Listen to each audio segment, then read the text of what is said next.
Hi, this is Tom Cardwell, and you're listening to the Brutally Delicious podcast. Brutally Delicious!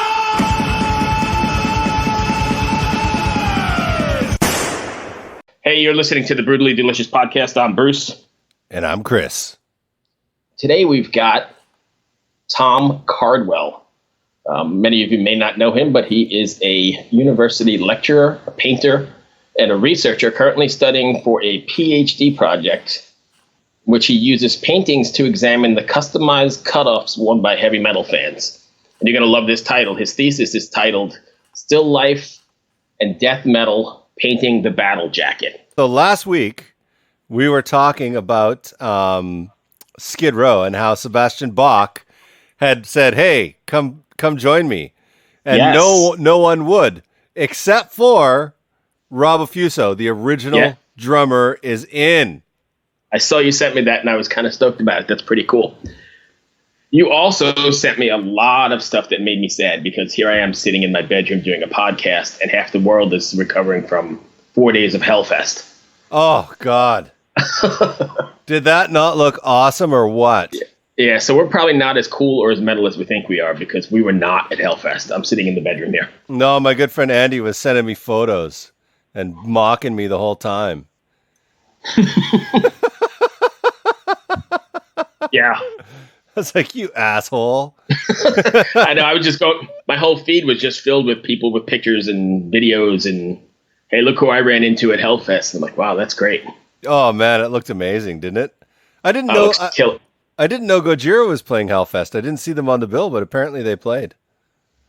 See, there's another. Let's see how many of the same ones we can get back into the conversation. Can I just jab it a little deeper? Just jab it a little deeper. They did have a nice set list. I was pretty excited about it. Yeah, there's a lot of good bands on there. But Manowar didn't play. I was actually reading that this morning on Blabbermouth. There's so many rumors going around about what happened. I've heard a couple. They say they didn't cancel it, that it was canceled by the promoter. But I mean, I guess we'll never know. No. But the promoter was saying Manowar was complaining about the stage size. Right. So, like, who knows? Do you know they're in the Guinness Book of World Records for the loudest concert ever? That's a weird piece of trivia. I love loud concerts, but I wonder how many people suffered hearing damage at that concert. But it was all in the name of getting it to the Guinness Book of World Records. So, I mean, you got to weigh the pros and the cons, and at least they're in, right? Yeah, they're in. That's what makes the difference. So who runs that frickin' book anyways? The Guinness Book of World Records. Is it the beer company? I never really gave it any thought, but I don't think it has anything to do with Guinness beer. And I don't know, like, because you can make up stuff. Like, I could just say I'm going to pick my toenails like a million times today, and if it's not a record already in there, then they come by and certify me, picking my toenails, and then it's in. Until somebody else decides, hey, that jackass did that same thing. Now I'm going to go do it, try and beat it, and do it 1,000,001 or something. So I'm going to pick my nose and make a snot ball 1 foot large. So, I know it's very weird you're saying ball, but I was out in Kansas City once doing some sound thing, and I had nothing to do one day, and I came across like, whoa, what is it to do here in Kansas City? And the largest ball of twine, it's in the Guinness Book of World Records, and I actually went and saw like the largest ball of twine, which is like the most effed up thing to possibly think about doing. What are you doing? Like, if you have that much time on your hands to make a ball of twine that big, imagine what you could do for the world if you took that energy and actually put it into something that was fucking useful. You're right. But it also says something about me and the other people that went to see it. Like, I was like, well, I got an idea. I'm going to go see this big ball of twine. Oh, dude, in Canada, they have the world's largest Easter egg in a town called Vegreville. And people come from all over the place to see this Easter egg. It's weird, man. It's like this town. I don't know how big it is now, but it used to be a village, like so small. And there's a big frickin' Easter egg in the middle of the town. Yep. Okay. All right. So I'm going to tell you one quick story, and then we'll get to music-related stuff. You got it. So So I'm always intrigued now that I told you about my twine thing, but I'm always intrigued about doing off the beaten path kind of touristy stuff. Mm-hmm. So a friend of mine gave me this book, and I think there's one for every city. You probably get one for DC. It's called Weird and Wacky. Mine is Virginia, obviously. So it's Weird and Wacky Virginia. And it's got all these like weird things you can find.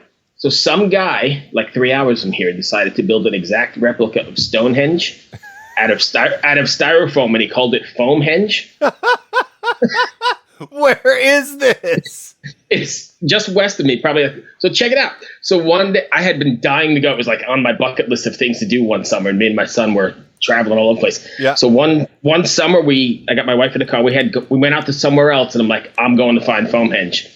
So we found it, but apparently it's closed now, and it's like on some guy's private farm. But he closed it, and we were like, shit! I didn't come all this way to not see it. So we jumped the fence in this field and like ran about 3/4 of a mile up, and there in the middle of this clearing is an exact replica. I mean, because I've been to the real one, exact replica out of styrofoam, dude. No way, dude. This thing, I just Googled this. Googled this, and it's 30 minutes from me.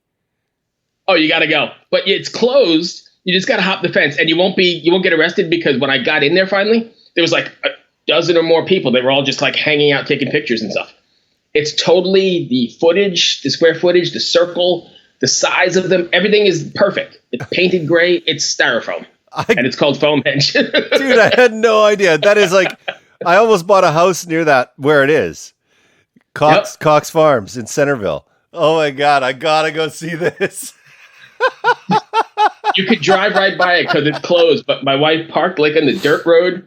And she's like, you're not really going to hop the fence. I said, I didn't drive 3 hours and wait all summer long to not see it. I'm going. Oh, yeah. So we jumped the fence, me and my son, and we like crawled up the side, and there it is. As soon as you hit the clearing, there was all these hippies when I got there. It was a Saturday afternoon, just like hanging out in front of Stonehenge. Foamhenge. See, this is why I need to meet more people in Virginia, because I learn about stupid shit like this.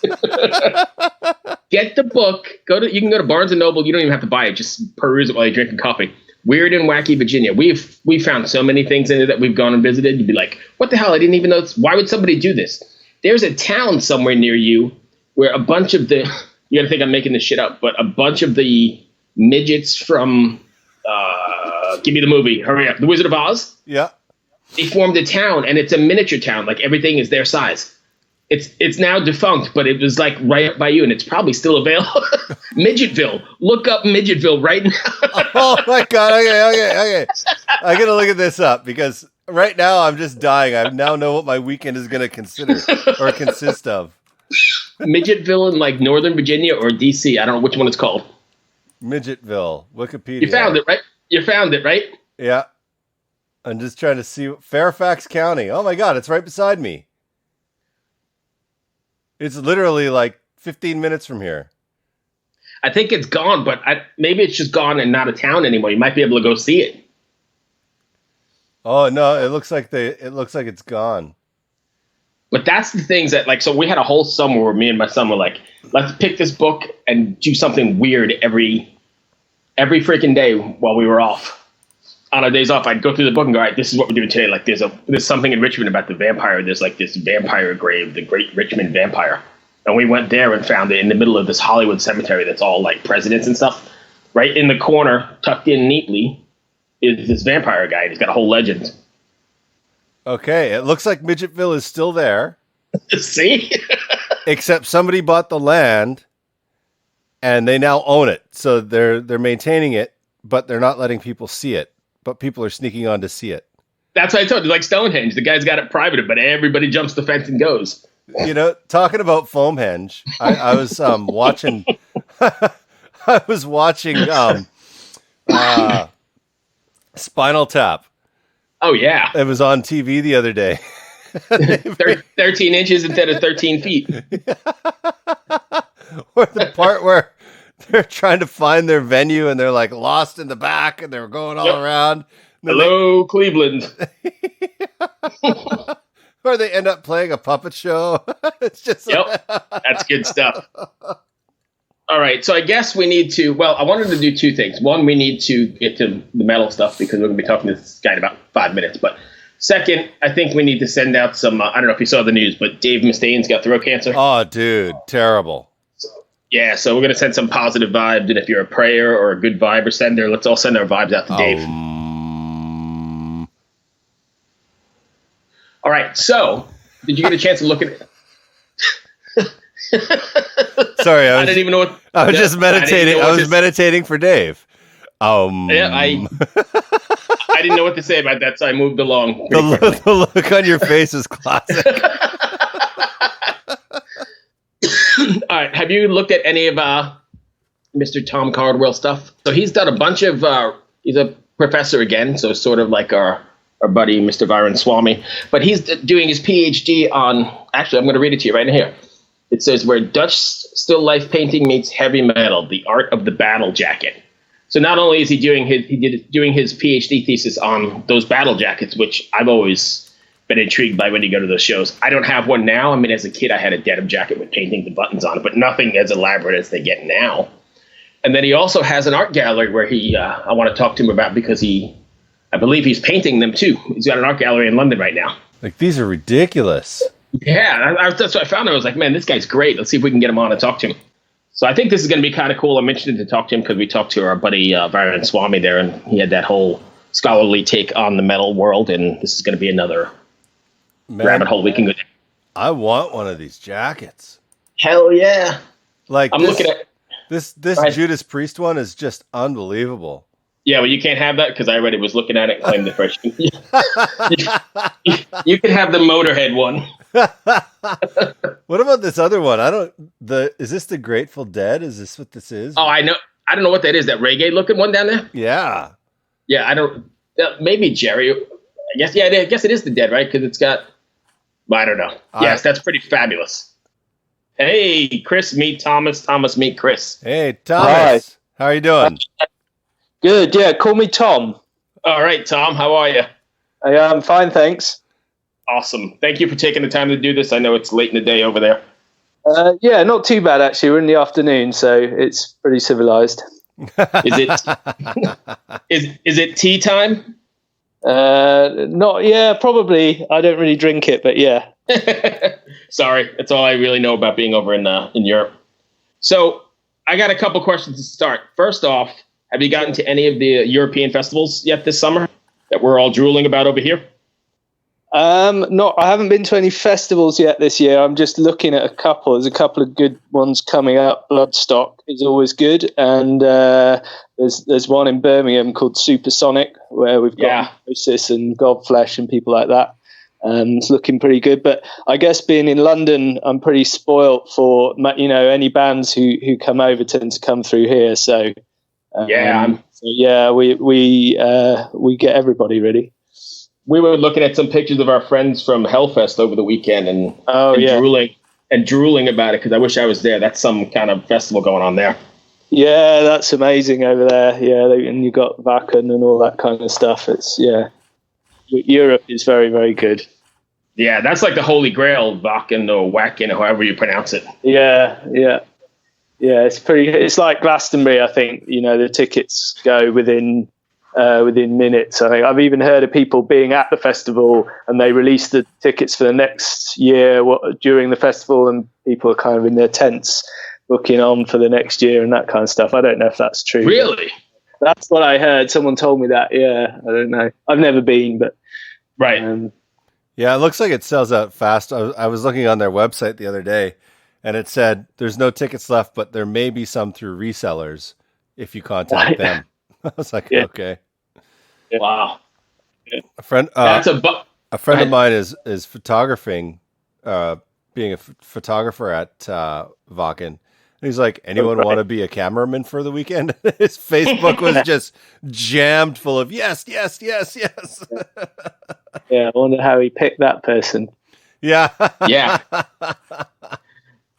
So, Thomas, we didn't get you here to talk about festivals, but go ahead and tell us a little bit about yourself and how you got into doing the battle jacket sort of project, thesis, research. Yeah. Well, I guess like many people of my age, I grew up. So the first music I was listening to was mid to late 80s. So I grew up with jackets, and really that was my first experience of metal. Even before I'd heard much metal, I saw people wearing jackets. So I'd be on the school bus and kids would have, Iron Maiden or Slayer on their jacket. And, when you're kind of 11, you think that, wow, that looks really cool. I need to listen to that band. And that was in the days when you still had to go and find a shop that stocked those records, and then you actually had to buy some vinyl and get it home and listen to it on your parents' record player. So, I think I bought Megadeth's cover of No More Mr. Nice Guy was my first 7-inch. Right. Kind of from there, it wasn't just the jackets. So I started making my own jackets, and just being really interested in other people doing that. And then I guess the kind of whole thing of making battle jackets was around a bit less in the 90s because of all the stuff that happened with grunge and, just the metal scene taking a different turn. And apart from some of the stuff that was happening in Norway and Scandinavia with black metal, etc., which is pretty well documented, and especially at the moment with the Lords of Chaos movie and all that kind of stuff, that was something else. But I think certainly for the more what we could call the metal mainstream, jacket making seemed to dip a bit during that decade, and then after 2000 it started to come back. And I mean, my perception is that as a lot of the bands that were big in the 80s kind of had resurgences, so all the kind of Bay Area thrash bands and through to people like Iron Maiden, and then of course later a lot of the kind of hair metal bands, all of that kind of came back. And a lot of those guys got back together or started putting out a lot more music. And it seems like the jacket making then, kind of becomes a lot more popular again. And I think the internet helped as well. So I think people being able to see what other people were doing online, post jackets and look at other people's jackets on galleries, and of course buy patches much more easily. It's not like the days where you had to buy the patch at the show or find some store that would sell it somewhere. So anyway, that's kind of how I was first into it. But then as an artist, I've been making paintings of things that to me were kind of like physical documents that had some kind of cultural resonance. And I'd made a series of paintings of suits of armor in about 2011, 2012. And then it just seemed like the battle jackets were a kind of natural progression of that. They just seemed to be something that, to me, had a lot of the same characteristics as a kind of decorative suit of armor in some ways. And it was around the time I was just thinking about doing a PhD, and I talked about it with my team, and it seemed like that would be a good thing to do. So it kind of came from there, really. So that's a long answer to a short question. No, I appreciate it. Chris? That's awesome. I'm like you, where the battle jacket really, I didn't even know what it was called when I was growing up. But the battle jacket was something that I always looked at and thought, oh man, where did they get all those patches? And then I started trying to find head shops where I could go get something, or, and then my parents would never let me make one. But I had the patches anyways. Did you ever make it? No, I've never had one. Okay. No, it's never too late. Right? Because when the 90s came around, I was in grade 10 or 11, and I kind of fell into the grunge thing. Sure. Yeah, we're sorry. Yeah. No, well, I think everyone did that to an extent. Yeah. Yeah. So I had one growing up, but it was never a jacket. I mean, it was never the vest like most people have now. It was a full jacket. And in New York at the time, people like in high school that were real artists, like I guess yourself, would paint them. So I had like Mob Rules acrylically painted in that little panel on the back. Amazing. And then there were no patches, so we had like buttons. I don't know if a button thing was big over in Europe, but there was all these buttons. It was like a little record store that told buttons of Nikki Sixx or whatever. So I guess if I fell in a lake, I'd probably drown because it was loaded with spikes and buttons. But that was my version of the battle jacket. I wish I still had that painting because it was absolutely awesome.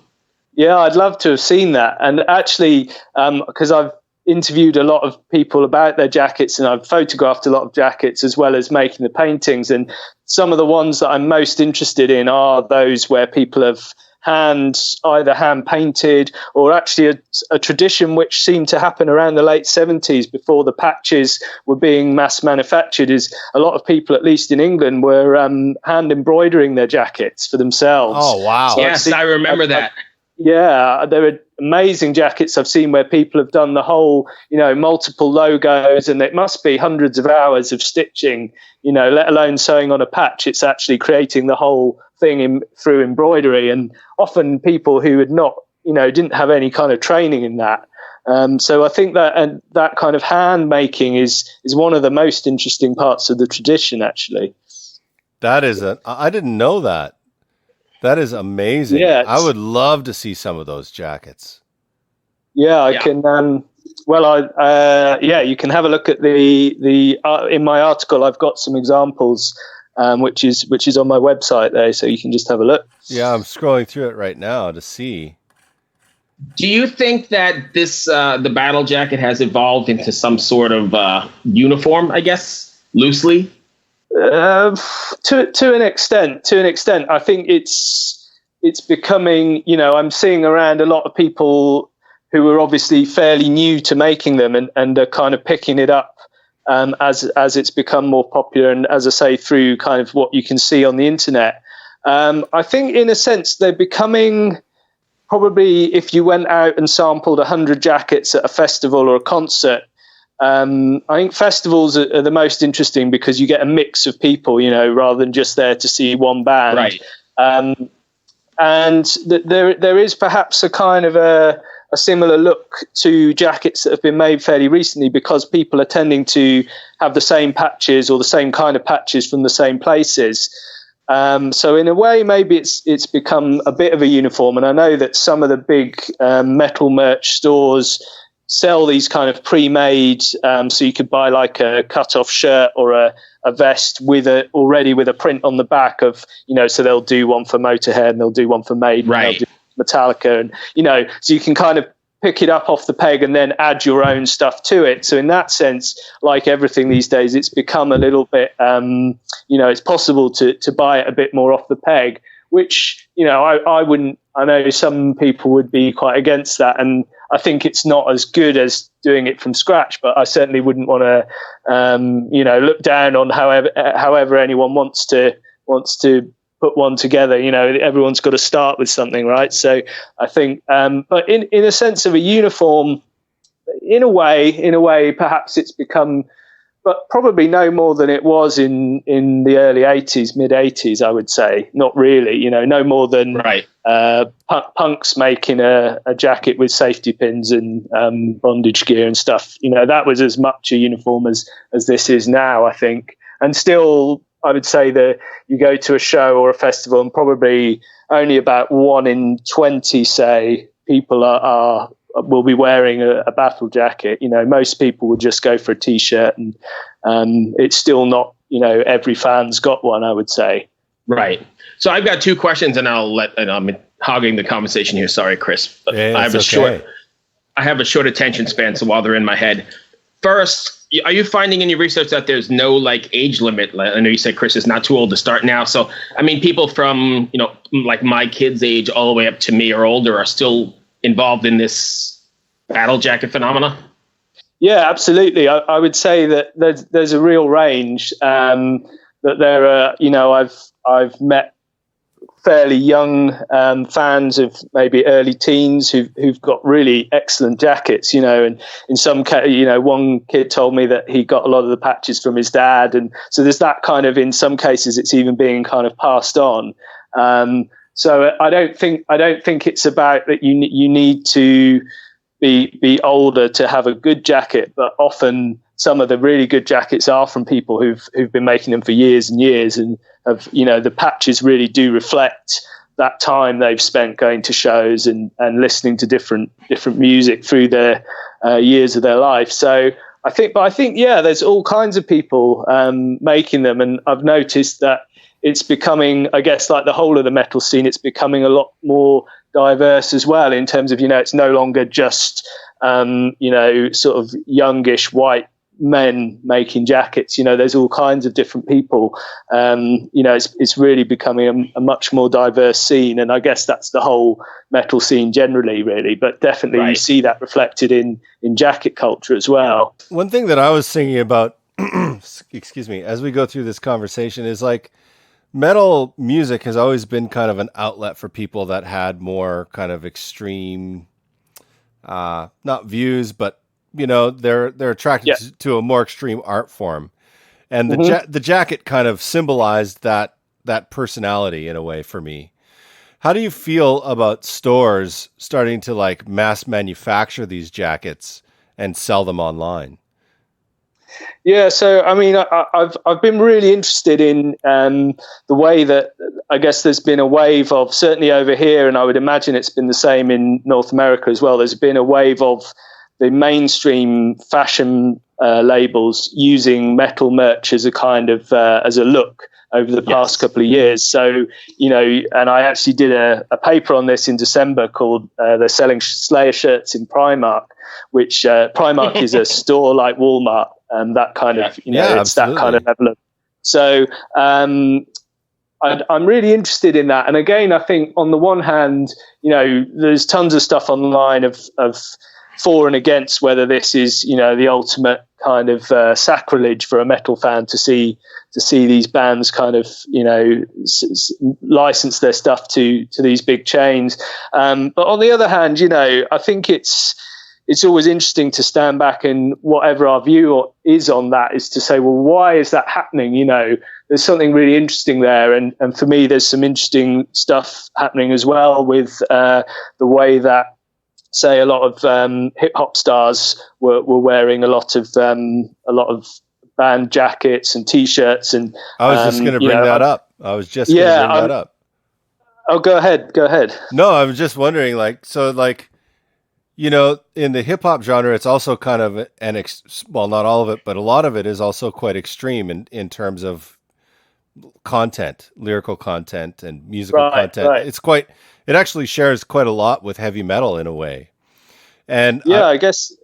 Go on. And I've noticed that some of the clothing wear, although it's different, it shares some similar imagery with metal a lot of the time. Yeah. Well, I guess, there's probably, as you say, in both cases, there's an element of any music that's kind of pushing the boundaries lyrically and of something that's more extreme. And, it's not new that there's been kind of crossovers. I guess we can think of Body Count and, Walk This Way, Aerosmith doing that collaboration with Run DMC and all that. So there's been those kind of crossovers since the early 90s.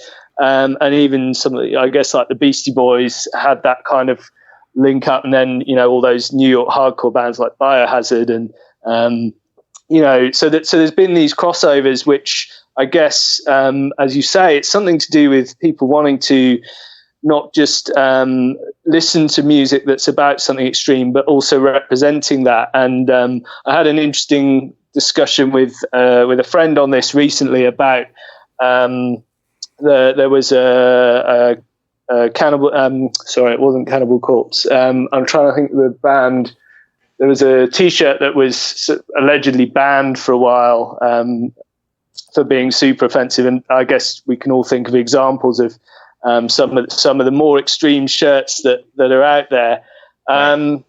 So I think partly there'll always be this kind of desire on the part of a fan to say, I'm putting something out there that can't be easily kind of looked at, and even is difficult for people to look at. So there's something confrontational, and again, I think that's probably in the same spirit as what the punks were doing in the 70s, deliberately wearing things that they knew people would find offensive, and that was kind of the point.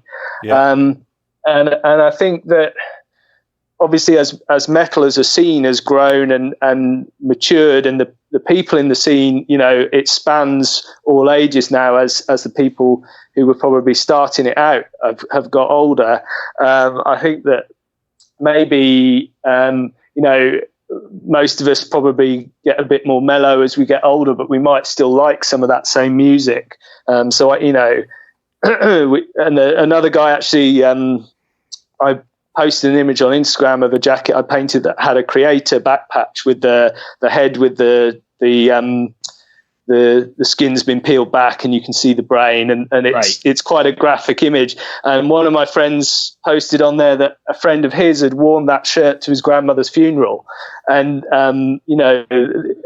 in a way that's kind of hilarious, but it probably wasn't hilarious at the time. And it's maybe this mixture of what at 17 or 18 you think is acceptable kind of thing to wear. And I guess it's all about context as well. So I've often had interesting conversations with people about where and when they would wear their jackets. So, some people would just wear them to a show. Other people would wear them really day in, day out.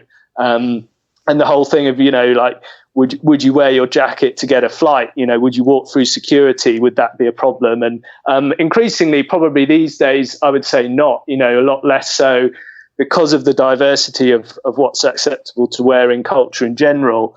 However, I guess there are certain images now that are offensive that perhaps wouldn't have been 20 or 30 years ago. The types of things that are and also it depends where you are. It really depends where you are. So there's a really interesting documentary that premiered in London recently about the Syrian metal scene. And over there, to wear anything that marks you out as being a metal fan is really risky because it's not allowed.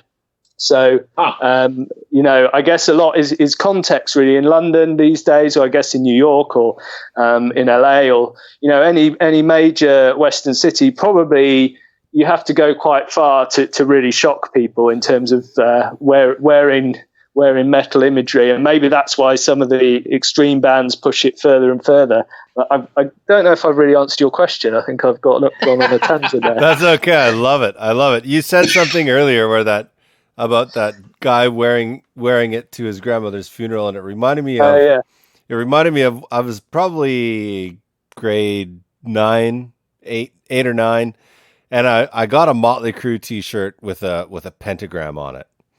And I had to hide it from my parents so they didn't know I had it. But one day I was in Catholic school and they took me to church, and I was like, that's it. I'm wearing this to church. And it was like a big moment for me. And it kind of made me feel like free, like not part of everything that was around me. It kind of, I don't even know how to describe it really, but I got suspended for it. From where? From school? Yeah. Wow. Yeah, because I wore it. It was a school trip to the church.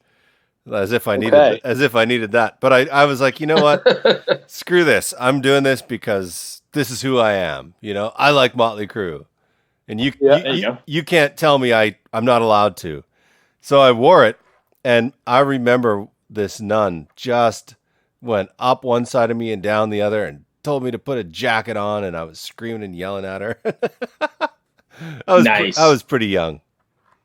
But so imagery on clothing sure does have an impact, not only just on like, this is how I feel, but it also helps you express something that maybe you have a hard time doing with words sometimes. Exactly. And I think what you've just described is really interesting. And I bet most or many metal fans can relate to that, or have an experience, maybe not so striking as that, but of, first wearing something and maybe their family not liking it, or, being out in public and someone says, hey, what are you doing wearing that? And then, on the other hand, I think that's part of the attraction of metal is because it is so it's so blatant. It's not subtle. There's nothing subtle about the Motley Crue pentagram T-shirt. There's nothing subtle about the shirt I was trying to think of earlier was Cradle of Filth. I remember now. Yes, I remember that now. With the nun on the front, and that of course is deliberately trying to push those buttons of exactly what you've just described. It's really trying to shove it in the face of the whole kind of what was it, the Parents Music Resource Centre and all of that stuff. Yes. In the was that the 80s or the early 90s? I can't remember. Yeah, that was that whole satanic panic scene. I grew up on that, so yeah, I'm very familiar with Tipper Gore. So, yeah, exactly, and so it's obviously the bands are then going to kind of up the ante with that stuff.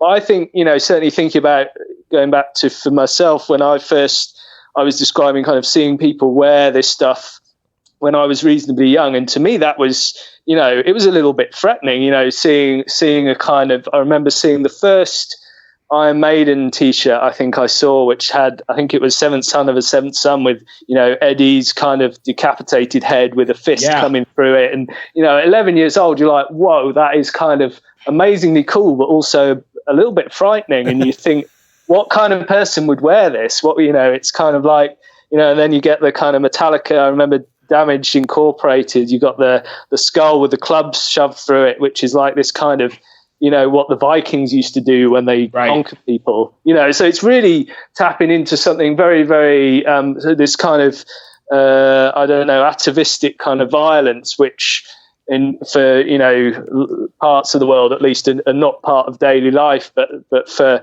certainly, when you're younger, so there's this kind of attraction to, obviously you don't probably want to be a part of any of that for real, but it's in the same way that people might want to watch a horror movie or identify with something that seems a little bit scarier or tougher or different to how they feel themselves. So I think there's a lot of trying to kind of project how you would like to be a bit more through, say, putting on that t-shirt or making the jacket. And then, I think there's something really interesting in that. And that is a big part of my interest through the project of talking to people and finding out why they first made a jacket or wore a t-shirt or whatever it was. But I think that connection between the image and the piece of clothing and the music is really fundamental, actually. I think it's really important. Why do you think the phenomenon of battle jackets is just specific to the metal hard rock world and not, why don't you find them in pop or country, or is there an answer for that or a reason for that? I don't know. And I guess if we leave aside some of the stuff I was just talking about, which has happened recently with other genres kind of aping metal style in a fashionable way. And as an aside to that, I don't know if you guys have come across the Taylor Swift tour shirt that looks like a black metal shirt. What? No, not at all. Oh, I have not. This. Okay. All right. Well, anyway, that's a whole other thing. But, I think generally, absolutely, you're right that most other genres, you might have a T-shirt, but certainly the idea of making a jacket, occasionally, I do see jackets that are not metal specific. So I saw one that had stuff like the Beatles and Pink Floyd on it, but mixed in with a lot of hard rock patches and punk patches and things like that. So I think you're right that it's pretty much predominantly metal and rock. And I don't know if there's any kind of causal connection, like there's a reason that it had to be metal, but it's perhaps circumstantial in the way that the scene evolved.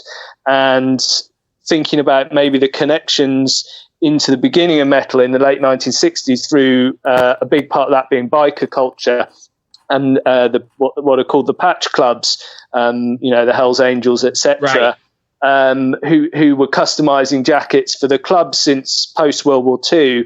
And in a way that, I think, was probably influenced by military patches. So if you look at, for example, motorcycle divisions from World War II, and they would have these insignia on the back and that kind of thing. So it comes through that, but also the whole kind of hippie counterculture thing, you only have to look at Easy Rider or something like that, and you can see the kind of seeds of that. So I think because all of those things fed into the beginnings of the metal scene, I guess the patches came through that, and then the jacket became a thing that just became connected to metal, particularly. But I don't know if there's a reason why it has to be. I mean, perhaps there's something. I think there's a lot to do with the DIY aesthetic and that idea that you're not going to wear something that looks really kind of carefully produced. And there's something.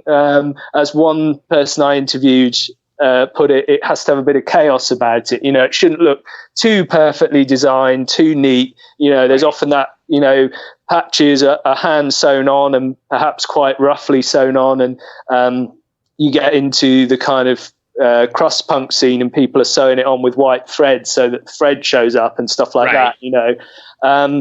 So I think there's an element of metal having this kind of rhetoric of not being not wanting to conform to nicety and wanting something to look a bit raw and a bit kind of like the idea that you're going to wear the same jacket whatever the rest of fashion is doing. You're not going to change the style of what you wear, etc. So there's that kind of thing to it, even if it's 100 degrees out. Right. Yeah. So you can. Sorry, I didn't mean to interrupt you, but I saw them wearing them like at Hellfest. It's 100 degrees with 1 million people, and there's everybody out there in their jackets. Yeah, exactly. And that's the great thing, I guess, and why the cutoff is popular. And again, I think this comes from bikers because you can wear a cutoff over nothing, or you can wear it over a t-shirt or a leather jacket or another jacket. So and I know some metal fans have different vests of different sizes. So some they would wear in the summer just over t-shirts, and some they'd wear in the winter when you need a thick jacket underneath. I think there's that kind of adaptability, but I don't know if there's reasons that it should only be metal fans who make the jackets. But I think now it's become such a connection, such a strong connection that that it's there to stay, really, at least for the foreseeable. Okay. I just looked up that Taylor Swift shirt, and that is a sick shirt. He just sent it to me. That's pretty cool. Yeah. What's the marketing ploy with that? I mean, how does crying about your ex-boyfriend fit in with this T-shirt, I wonder? Yeah, I guess that's the really fascinating thing of where there's become this kind of detachment between metal as a style and what the content might be, So, and I think this is in large parts come through some of the streetwear brands. Can I mention brand names or not? Yeah, sure. Yeah, why not? Yeah, okay. So the most well-known one would be Supreme, who've done, they've done the Slayer collaboration, they've done Black Sabbath, but then they've also done like Morrissey shirts, and they've done, so they're really making the point that we're not about one particular. It almost doesn't matter what the content is. It's about connecting the brand to something and saying, we'll kind of claim this for our own, So I think rather than those brands trying to cash in on the cool of metal, they're almost doing the opposite and saying, we're so cool, we can make anything else cool. And I think that's the same thing that happens with the high street fashion, doing these shirts and the Taylor Swift shirt, etc. I think it's about saying, it's about stating the importance of the brand and actually saying that we're gonna assimilate this what's meant to be an extreme style and assimilate it into anything else, and so you get this kind of interesting kind of postmodern detachment between the message and the media and the thing that's carrying the message, and it's but it's certainly kind of confusing. And then you get the kind of old school metal fan who will just have none of that and say no, that just that should not be done. And maybe they're right. I don't know. I don't know either. But it's cool. I look at it. I'm like, that's a rad shirt. Yeah. They even lifted the font types. I mean, it looks like a death metal logo. Oh yeah. And I mean, these things, you can get these free font downloads all over the place online. So if you wanted to go and make your own death metal shirt, it's not too hard to do now. But certainly, some good designers done a clever job there. Yeah, for sure. I'm gonna do one for Santa Claus. Yeah. Hey, Death Tom, do you have a battle jacket? Yeah, I have a couple. You do. What's your favorite one, and who's on the back? Okay, so the one I would wear most of the time is the back patch is Mastodon. Nice. So I'm a big Mastodon fan, and that's one I made myself because they actually don't release a lot of patches. So I have a kind of homemade one on there, and then I have a bunch of the stuff that I mentioned earlier that got me into metal. So all the kind of Bay Area bands, Metallica, Megadeth, Anthrax, Exodus, Testament, those kind of guys, and try and stick with people I've been to see as well, so that the jacket is like this kind of charting of the bands you've been to see. Iron Maiden are on there a lot. Paradise Lost, who are a band from Leeds, kind of doomy band, and I should mention Gojira as well. I have Gojira on there. Yeah. Now wait a second. Hold on. I know you guys love them. Hold on. I know you love Gojira. Hold on 1 second. Did Chris set you up for that? Is he sending you a message to go ahead and say that? No, I just listened to some of your other episodes, and I heard you like Gojira. Bruce was giving me a hard time earlier today. He's like, "We can't talk about Gojira anymore." I was like, "Well, they played Hellfest." Tom, You really got to see them though. They're honestly, they're really good. They're really, really good. Live, Especially there's no better metal band live right now. Oh man, Sorry, Bruce. Yeah. Tom, you're killing me. They're touring here next week, so I'm pretty excited about that. Yes! That was great. And that's a good way to do your research, too, because that just came out of nowhere. Maybe we should just end it here, Bruce. Right here. Nice. I'm pretty sure he just sent you an email to say that or something. That was a good setup. No, it was literally, I heard you talking about it with one of the other guests, and I thought... I think it's on every episode. We end up talking about Gojira, hair metal, and there's something else that comes up a lot. The weather. Celsius versus Fahrenheit. Oh, yeah. Celsius versus Fahrenheit. Anyway, that's neither here nor there. I know you've taken... I don't even want to talk to you anymore. I know you've taken your love of this into like painting, and now you've got an art gallery or showing as well. Is that correct? That's right. Yeah. So my PhD was actually based in fine art. So as well as a thesis, I made a set of paintings, and I showed those in 2017. And then, so a couple of them have just been in LA actually at a show out there. So that they're being kind of shown. And then I'm have some going to be in a show for the Home and Metal exhibit in Birmingham a little bit later on in September. And so, yeah, the paintings are kind of something that a big part of the project for me. I guess that's the way that I kind of examine the jackets and process them. So making the painting of the jacket is a big part of a way of kind of understanding them, I suppose, for me. And producing something that, because there's a number of people doing kind of archives of photos of jackets, which is, they're brilliant. There's some great examples out there. But for me, not really being a photographer, I might use the photograph as part of the process. But really what's interesting to me is to sit down and make a painting of the jacket. And there's something about taking spending a long time doing that it feels to me a little bit like the medieval monk illuminating the manuscript or something. that kind of devotional labor. Right. Nice. That's great. Chris, you got anything else? I don't know, man. I really appreciate this conversation. It was amazing. That was great. Yeah. Especially the Gojira part. No.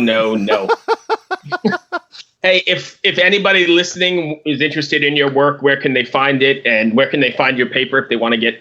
Yeah, so it's all available on my website. So it's just tomcardwell.uk, and that you can get PDFs of the papers on there, including the thesis, and all my artworks on there as well. All right, I encourage everyone to do that because this has been a great conversation. I appreciate your time, Tom. Oh, thank you. It's great to talk to you guys, and it's a really exciting podcast, and the documentaries are great as well. So I've really enjoyed looking at the stuff. Appreciate it. Thank you for taking the time. No problem. Thanks again, Tom. Have a good one, man. You rock, my friend. Thank you so much. It's a pleasure. Thank you. What a guy. That was a great interview. He's just so full of information. Not only do I like doing the metal stuff that we do, speaking to the artists, but I really like this research stuff that's done on the fringes and on the outside that, people doing different things in the metal world. I think it's really fun. Well, it even helps me understand myself more by talking to people like that. Like, why are we doing the things that we're doing? What? I mean, let's not get into a psychology podcast. This is supposed to be about nothing, but, I'm just spilling my soul about going to church wearing a pentagram, you know? I like that he did his research and he threw that Gojira in right at the end. I was like, you son of a bitch. He must have been waiting the whole podcast for that, because that was like the last thing he said. Oh, and don't forget my Gojira patch. God damn it. I'll tell you what. That was great. If Gojira come to the DC area, I'll buy you a ticket. And then I'll go. You have to see him live. Once you do, then you'll be fine. If you're listening to this, I suggest you go check out his artwork, paintings, read that paper, because it's really interesting. As Chris said, it gives us kind of an insight into why we're doing the weird shit that we do. Amen. Globally. Yeah. It seems to be all over the place, you know? Yeah. Like a friend of mine, Ken, just went down and filmed and photographed a Cuban metal festival. Wow. I didn't even know there was metal in Cuba. No. And they don't have access to the internet, the outside world. He went down there. They're all wearing like battle jackets and black T-shirts. And how does this happen? Why does it happen? It's amazing. Pretty cool stuff. So yeah, that was great. And Edward, your CD will be coming this week or whenever I can get to the post office, probably on Friday. So thank you for being our maybe fourth listener, whatever we got. All right. Well, thanks for listening. Have a great week. You too, and it's brutally delicious outside. Yeah, I'm going to go get some sun. I'll see you later. All right, cheers. Bye.